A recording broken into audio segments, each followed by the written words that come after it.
أعوذ بالله من الشيطان الرجيم. بسم الله الرحمن الرحيم.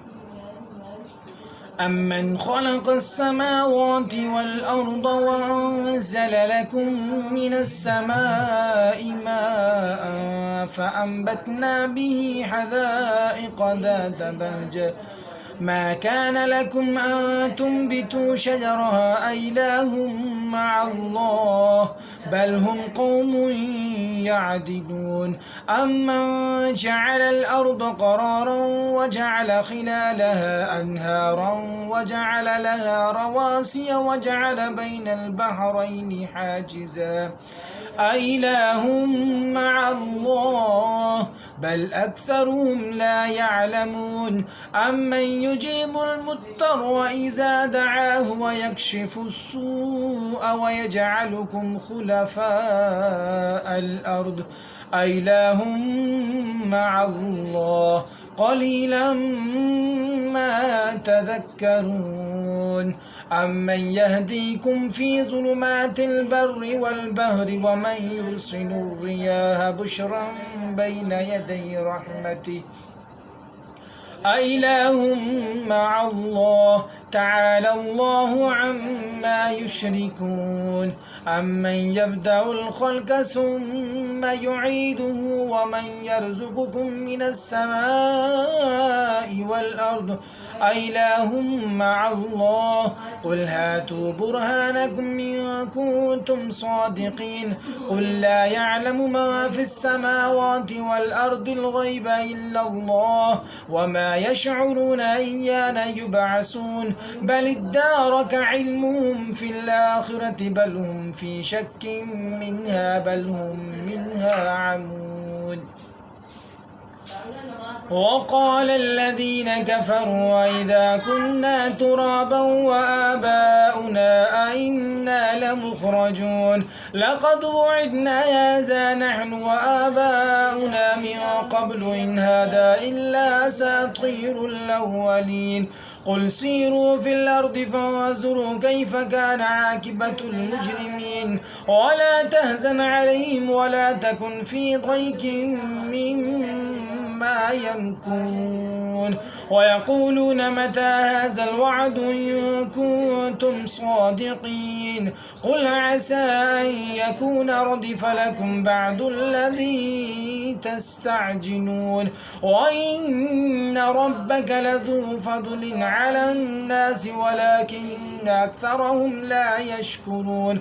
وإن ربك ليعلم ما تكن صدورهم وما يعلنون وما من غائبة في السماء والأرض إلا في كتاب مبين.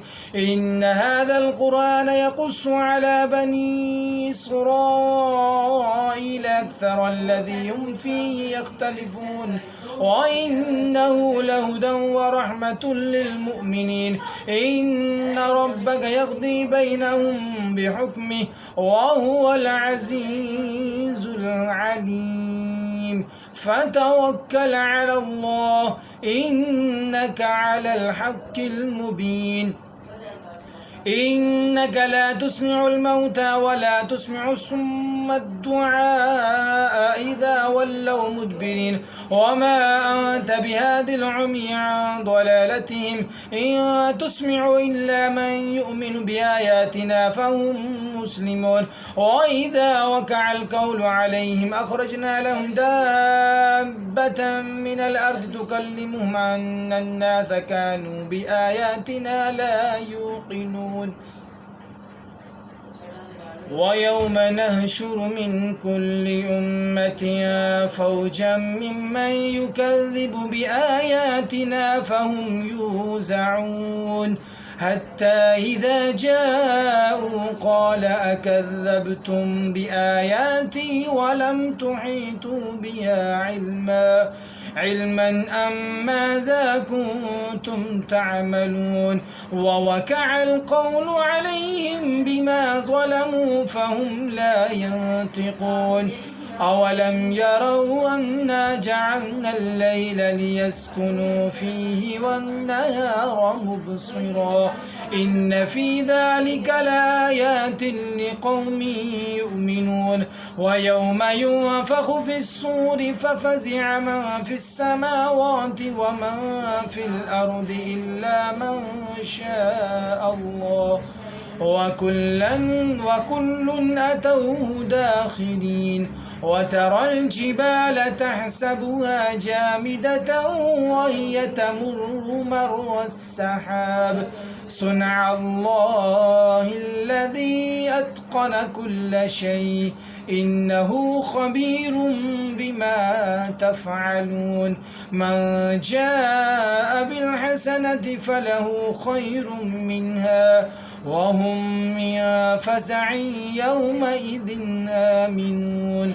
ومن جاء بالسيئة فكبت وجوههم في النار هل تجزون إلا ما كنتم تعملون إنما أمرت أن أعبد رب هذه البلدة الذي حرمها وله كل شيء وأمرت أن أكون من المسلمين وأن أتلو القرآن فمن اهتدى فإنما يهتدي لنفسه ومن ضل فقل إنما أنا من المنذرين وقل الحمد لله سيريكم آياته فتعرفونها وما ربك بغافل عما تعملون بسم الله الرحمن الرحيم طاسين